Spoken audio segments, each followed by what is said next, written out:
نحمدہ ونصلی علی رسولہ الکریم۔ السلام علیکم ورحمۃ اللہ وبرکاتہ۔ اعلیٰ حضرت فاؤنڈیشن کی جانب سے عقائد کورس کروایا جا رہا ہے اور یہ اس کا 17واں دن ہے۔ اس سے پہلے ہم نے فلمی گانوں کے کفریہ شعر پارٹ 3 تک سماعت کیا۔ آئیے اب اس کا چوتھا پارٹ ہم سماعت کرتے ہیں۔ دراصل کچھ بیماری کی وجہ سے آواز صحیح سے نہیں آ رہی ہے، تو اس کے لیے معذرت چاہتا ہوں۔ آئیے بڑھتے ہیں آڈیو کی طرف، ہمارے ٹاپک کی طرف۔ جو بھرتا نہیں وہ زخم دیا ہے، مجھ کو نہیں پیار کو بدنام تو نے کیا ہے، جسے میں نے پوجا مسیحا بنا کر نہ تھا یہ پتہ پتھروں کا بنا ہے۔ اس شعر میں اپنے مجازی محبوب کو پوجنے یعنی اس کی عبادت کرنے کا اقرار ہے، اور شاعر اس کفر کا اقرار کر رہا ہے، اور کفر کا اقرار بھی کفر ہے۔ اگر مذاقن ہو تب بھی یہی حکم ہے۔ صدر الشریعہ بدر الطریقہ علامہ مولانا مفتی محمد امجد علی اعظمی علیہ الرحمہ فرماتے ہیں، جو بطور تمسخر اور ٹھٹا یعنی ہنسی مذاق میں کفر کرے گا وہ بھی مرتد ہے، مطلب کافر ہے، اگرچہ کہتا ہے کہ میں ایسا اعتقاد یعنی عقیدہ نہیں رکھتا۔ رکھوں گا تمہیں دھڑکنوں میں بسا کے، تمہیں چاہتوں کا خدا میں بنا کے۔ بے شک اللہ عز و جل وحدہ لا شریک ہے۔ بیان کردہ شعر میں بندے کو چاہتوں کا خدا مانا گیا ہے، جو کہ خلا کفر و شرک ہے۔ تم سا کوئی دوسرا اس زمیں پہ ہوا تو رب سے شکایت ہوگی، تمہاری طرف رخ غیر کا ہوا تو قیامت سے پہلے قیامت ہوگی، معاذ اللہ۔ اس شعر میں اللہ عز و جل پر اعتراض کرنے کے ارادے کا اظہار ہے، اور اللہ تعالیٰ پر اعتراض کرنا یہ کفر ہے۔ محبت کی قسم بنانے سے پہلے زمانے کے مالک تو رویا تو ہوگا، معاذ اللہ۔ محبت پہ یہ ظلم ڈھانے سے پہلے زمانے کے مالک تو رویا تو ہوگا، معاذ اللہ۔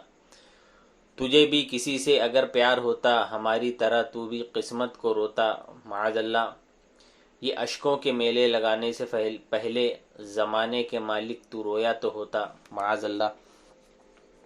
میرے حال پر یہ جو ہنستے ہیں تارے، یہ تارے ہیں تیری ہنسی کے نظارے، ہنسی میرے غم کی اڑانے سے پہلے زمانے کے مالک تو رویا تو ہوگا، معاذ اللہ۔ زمانے کے مالک یہ تجھ سے گلہ ہے، خوشی ہم نے مانگی تھی رونا ملا ہے، گلہ میرے لب پہ بھی آنے سے پہلے زمانے کے مالک تو رویا تو ہوگا، معاذ اللہ رب العالمین۔ ان اشعار میں کم از کم 5 کھلے کفریات ہیں۔ نمبر 1، اللہ عز و جل کے لیے رونا ممکن مانا گیا ہے، جو کہ کفر ہے۔ نمبر 2، اللہ عز و جل کو ظالم کہا گیا ہے، جو کہ کفر ہے۔ نمبر 3، اسے محکوم مانا گیا ہے، جو کہ کفر ہے۔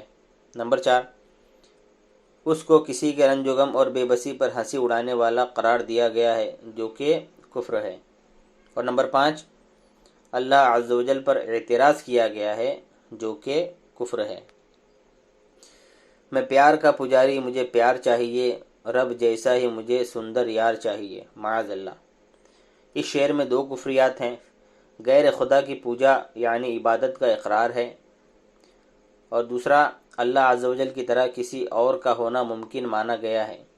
قرآن مجید فرقان حمید پارہ نمبر 25 سورہ شورى آیت نمبر 11 میں اللہ رب العزت ارشاد فرماتا ہے، لَيْسَ كَمِثْلِهِ شَيْءٌ وَهُوَ السَّمِيعُ الْبَصِيرُ۔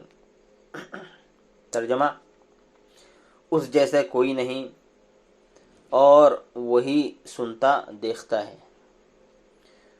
صدر الشریعہ بدر الطریقہ حضرت علامہ مولانا مفتی محمد امجد علی اعظمی علیہ الرحمہ بہار شریعت میں لکھتے ہیں کہ اللہ تعالیٰ ایک ہے، کوئی اس کا شریک نہیں، نہ ذات میں، نہ صفات میں، نہ افعال میں، نہ احکام میں، نہ اسماء یعنی ناموں میں۔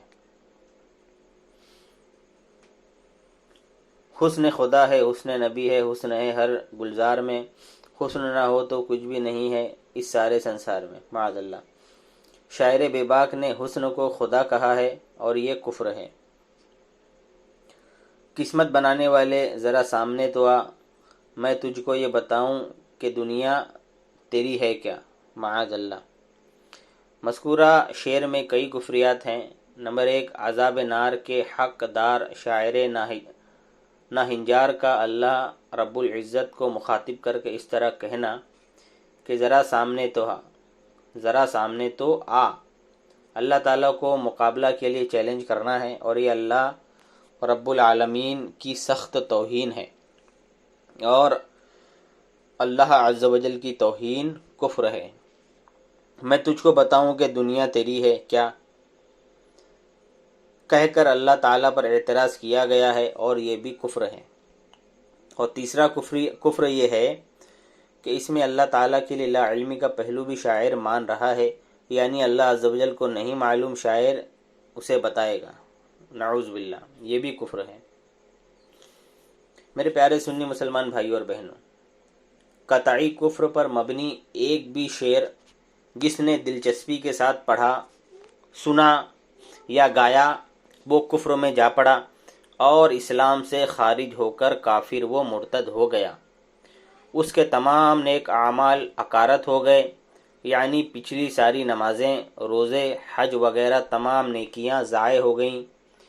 شادی شدہ تھا تو نکاح بھی ٹوٹ گیا، اگر کسی کا مرید تھا تو بیعت بھی ختم ہو گئی۔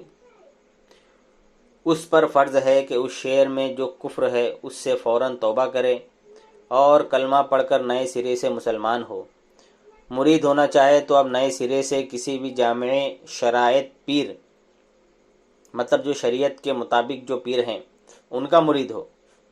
اگر سابقہ بیوی کو رکھنا چاہے تو دوبارہ نئے مہر کے ساتھ اس سے نکاح کرے۔ اور ایک بات یہاں پر آپ کو بتاتا چلوں کہ اس میں حلالہ کی حاجت نہیں۔ حلالہ کی حاجت اس وقت ہوتی ہے جب بیوی کو 3 طلاق دیا جائے۔ اس طریقے کے جو کفریہ جملے اور کفریہ اشعار، کفریہ گانے کی وجہ سے جو انسان اسلام سے خارج ہو جاتا ہے، تو اس میں اگر پھر سے اپنی بیوی سے اس کو نکاح کرنا ہو تو اس میں حلالہ کی ضرورت نہیں ہے، بلکہ ڈائریکٹ اس سے وہ نکاح کرے نئے مہر کے ساتھ۔ جس کو یہ شک ہوا کہ آیا میں نے اس طرح کا شعر دلچسپی کے ساتھ گایا یا سنایا یا پڑھا، یا سنا یا پڑھا، یا نہیں، مجھے تو بس یوں ہی فلمی گانے سننے اور گنگنانے کی عادت ہے۔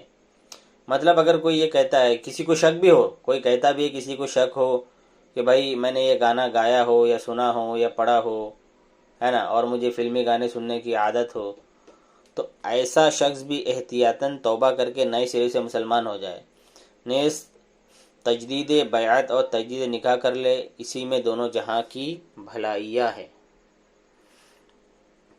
تو میرے پیارے سنی مسلمان بھائیوں اور بہنوں، اگر آپ کو یہ ویڈیو یہ آڈیو سمجھ میں آ گیا ہے تو بڑی اچھی بات ہے، اور اگر نہیں سمجھا تو آپ مجھ سے پوچھ سکتے ہیں۔ انشاءاللہ کل کے ویڈیو میں آپ کو تجدید ایمان، تجدید نکاح اور تجدید بیعت کا طریقہ بتاؤں گا۔ اللہ عز و جل سے دعا ہے کہ کہنے سننے میں جو بھی غلطی ہو گئی وہ اللہ تعالی معاف فرمائے۔ استغفر اللہ ربی من کل ذنب واتوب الیہ، لا الہ الا اللہ محمد رسول اللہ صلی اللہ تعالی علیہ وسلم۔ السلام علیکم ورحمۃ اللہ وبرکاتہ۔